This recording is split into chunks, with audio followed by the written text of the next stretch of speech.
What's up, guys? Welcome to Daily Dose of Reddit. This is your host, Zach, and today's subreddit is r/IDontWorkHereLady. This story's called, "Just because I'm nice doesn't mean I work here." My ex-wife used to work at Walmart. The store was open from 7 a.m. to 11 p.m. most days, except for the holidays and New Year's, where they closed early at 6 p.m. New Year's Eve one year, she was working till close, 7 p.m. Most retail places keep you an extra hour or so past closing to help with cleaning up, any straggling customers, etc. I was off that day, and we had plans to go to a party. So we decided that I would meet her after work, and we would leave from there. I got to the store at 6 o'clock on the nose. They were already turning away customers and locking the doors. Anyone inside already got to finish checking out, then had to leave. I knew the manager, so I asked if I could just wait inside the doors until the wife was done with work. It was fairly cold and snowing out, so he said no problem. At this location, they had in and outdoors, which worked regardless of which side you were standing on. So they had to lock both of those doors and were letting people out from the emergency exit door located in between them, which can only be opened from the inside. I was standing off to the side by the exit doors. As people tried to leave, they would head to the exit doors, see them locked, stand there for a second, not exactly sure what to do, then head to the emergency exit door. Once they had locked the doors, there was no staff out front directing anyone where to exit. They were standing by the second entrance doors, stopping anyone who snuck in through the emergency exit door. I decided to be nice, since I knew most of the staff and was already standing there anyways, and when people came out, I let them know the big door was locked and they had to use the middle door. Apparently, everyone had decided to come in just before closing, and it took at least 45 minutes to clear out the store. At about 6:40 or so, Karen comes and bangs on the door right behind me. At first, I just ignored her, but it sounded like she was going to smash the glass doors, so I turned to her. "Please, I need to get in, it's an emergency!"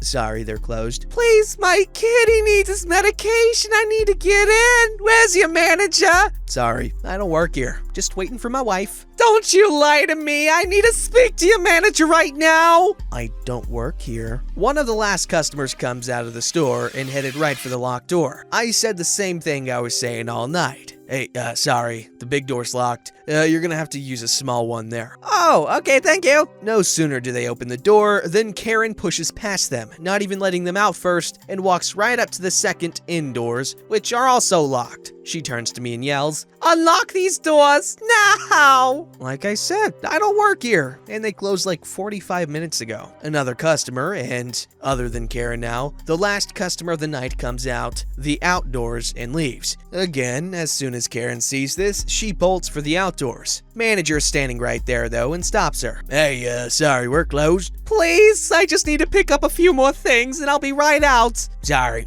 all the registers are closed. That was the last customer of the night. We open again on Monday at 7. She points to me. "Your employee opened the door for me and told me I could get all my shopping done tonight." Manager looks at me and I just shake my head. "Ma'am, he doesn't work here, and honestly, I don't think he has moved from that spot for the last hour or so." "Yes, he does. I've seen him direct a bunch of customers to the proper exit door." "Oh, P, is that true?"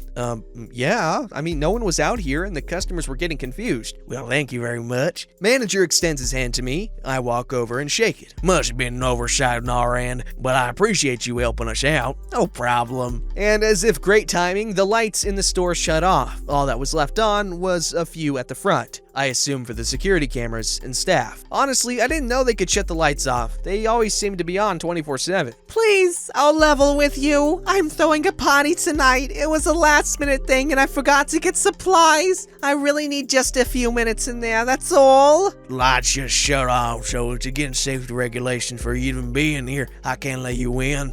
"Please, what am I gonna do?" I almost felt bad for her. Luckily for her, I lived down the street, so I knew the area fairly well. There's a variety store just across the street. They're open 24/7, every day, even Christmas, so they should be open. What I didn't tell her was my ex and I refer to this place as Emergency Variety, because everything there was 3 times the normal price. So I hope she enjoyed the $10 bags of chips and $3 cans of pop. "Oh, thank you." She went to leave out the locked exit door, and of course it didn't open. "Sorry, that door is locked. You'll have to use the middle one there." That's funny. I like it when people call soda pop, because I call it pop. Pop is such a good name for it. I don't know, everyone in Colorado called it pop, so I call it pop. Pop is It's such a good name. Soda's such a lame name. Soda pop is just gross. Coke for everything is understandable, but also stupid and blasphemous. The best name is Pop. It's short, sweet, and it makes me really want some. Also, what kind of freaking Walmart closes? They're all supposed to be open 24/7. That's the whole point of them, right? It's just weird. They're missing out on a lot of potential business because I don't know about you guys, but I like shopping at Walmart late at night because it's fun. It's like a whole different experience. This story's called Cold War in the Restaurant with Vodka-Filled Americans and a Fat Russian Chef. I don't know whether this is appropriate for r/IDontWorkHereLady or r/IDoWorkHereLady, so let me know what you think, please. I used to work as a chef at an ice rink. My boss had 3 restaurants there. One simple one with mainly fast food for hungry leisure skaters and birthday parties. I have another story from this restaurant in r/entitled parents. The other one was only for staff, athletes, and club members. Then a third restaurant, which is in the VIP area and was only open for VIP guests during matches. Mostly the friends and family of the hockey players or some journalists and sponsors. I live in Russia, so ice hockey is a big deal. My boss would have specific people that would work in the VIP restaurant based on their personality mainly. No piercings, visible tattoos, crazy colored hair, not too bad looking, etc. But your social skills. Your cooking skills didn't matter that much because most of the food was prepared in the kitchen of the regular restaurant and brought up with a lift because the VIP area you'd cook in front of the guests. It's more show than anything.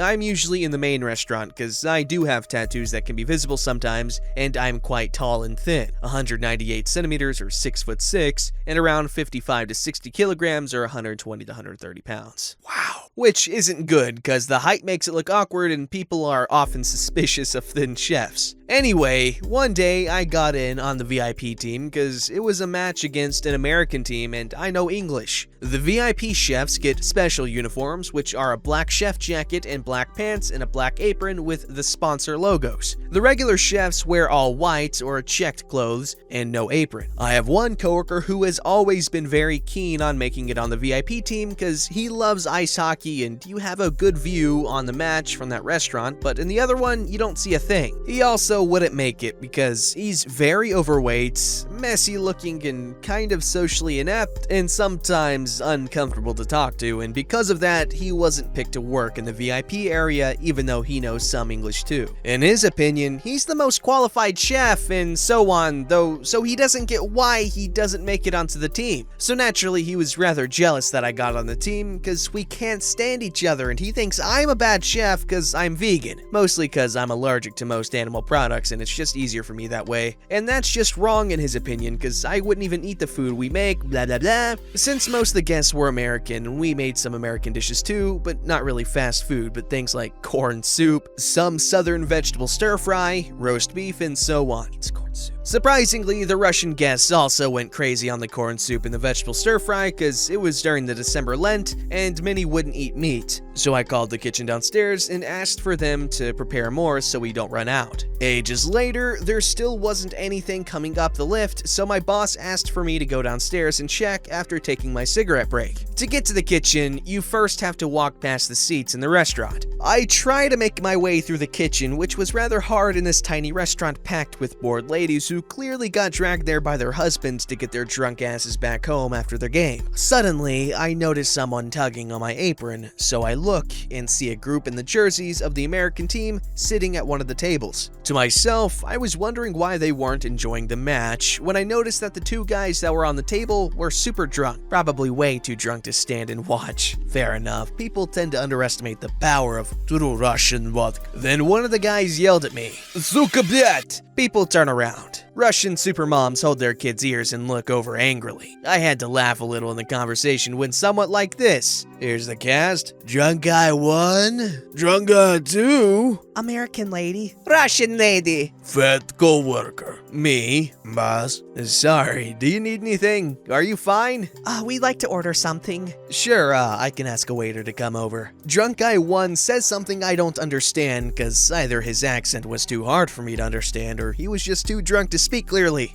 Excuse me, could you please repeat that? We want to order now. Can't you take your break a little later? We've been trying to order for ages. Oh, I've already had my break, but great. I'd like to have I don't remember what he wanted to order. I'm really sorry, but I don't work here today and I have to quickly get back to work. If you're in such a hurry, then maybe you shouldn't smoke. She knew because I had the cigarette pack in my hand, as the uniform doesn't have pockets. And rather take care of your customers. I don't know how things work in the US, but here I have to take my break after 6 hours by contract, so my boss wouldn't have let me work either way, and it was calculated. Russian lady to me in Russian. Could you hurry them up? I'd like to order too. Could you hurry up with them? I'd like to order too. In Russian, I say, I'll get a waiter to come by as soon as possible. Say it to my face. It's rude to gossip about customers in a different language. I told her I would get a waiter. Why are you still here? All right, I'll go. And made an attempt to leave. Not so fast, my friend. We want to order. I'm not a waiter, but I will go and get one for you. None of them speak English, though. I will ask them to send one who can. I really have to go because I don't work here today and I'm not a waiter. I'm a chef at the VIP area and have to do my job there. What is problem with them? I explained to her. Well, you shouldn't lie just to get the orders done. Drunk guy 1 and 2 at the same time were talking to me too, which I couldn't understand either. I am actually not a waiter. I'm wearing a chef jacket and I have to go back up with the food. Russian lady gets up and walks to the counter. Can we please now have your attention again? I told you I don't work here and I have to get back to my actual job. Treat VIPs better. That isn't very communist of you. Well, I'm not a communist and not a waiter and not anyone who has any time to waste with you. Please, wait a moment and I will get someone to take your orders. Finally, they'd let me off, but then fat coworker comes towards me. What is going on here? I need the refills for the corn soup and vegetables. And you can't do that without causing a scene? Just let me through, please. I've already taken so long and it's urgent. Maybe if you knew how to handle customers, this would have been fixed before. Whatever. Where's the food? It should have been sent up ages ago. If you do your job down here, I wouldn't have even had to come down. This is what a chef looks like. Yes, he is a chef. He works in this restaurant and speaks English, so he can take your orders. He is a chef, though, and not a waiter. Why don't you do your job? I'm a chef, too! Bull of crap. You're wearing black like all the waiters here, and you're wearing an apron. And this chef here is dressed in white and looks like a chef. You don't even look like you could feed yourself. How can anyone expect you to feed others? VIP chefs have a different uniform. He'll take care of you, so please just let me do my actual job now. Fat coworker in English. You can't treat customers like that. I don't think boss would be happy to hear about that. And he thinks I lack social skills to work at VIP. Alright, but that's where I work now, so please let me get back and give me the food! American lady to fat coworker. If he's always this rude, you should definitely tell the boss. They kept going on about how much of a bad worker I was while I sneaked off into the kitchen and tried to find the food for upstairs. I can't find it, so I returned to fat coworker who was busy taking American lady's order. Please tell me where the food is. Don't interrupt me now. I'm trying to fix the mess you've made. They're running out of food upstairs. It's urgent. Maybe if you were better at planning and more efficient, you'd not have this problem. Why not make your own food when you're a chef? Why should he make it? Lazy ass! Various attempts at swearing in Russian. In that moment, my boss came down. Where have you been all this time? We need the food. I can't find it, and fat coworker won't tell me where it is. I am trying to calm down these customers which he had upset with his rude behavior and absolute inability to treat people well. Why didn't you send the food up? I was going to bring it up myself. What is wrong with the lift? If you could just come here and make a mess in my area, I can come up too, right? You can come up when you figure out how to use the shower and gained enough stamina to walk up the stairs. Until then, keep the position I assigned you to and do what I ask you to do. In the end, the American group got their food and the Russian lady did too. I went back up with my boss and the food, and fat coworker never got to work in the VIP area or during events ever again. Also, there were many very pleasant and nice American guests who weren't drunk. One guy came to me and asked to get some from the vegetables I was making in 3 pans at the same time, so he asked to get the other vegetables too. I said that it's not the same dish in the other pans, and he just laughed and said, "Please let me have some anyway," and then winked at me and said, "I'm a crazy American," in Russian. And we both had to laugh a lot over that. Also, sorry that it's a bit long. I have issues with keeping things short. Is that a tall joke? I think it was a tall joke. If it wasn't a tall joke, you could have made that into a really good tall joke. I guess you... Well, it is a great tall joke, regardless if you meant it to be a good one, because it is one. Also, sorry for the inevitably horrible Russian accents that I just did, because everyone in the comments is apparently a Russian accent expert. So, yeah.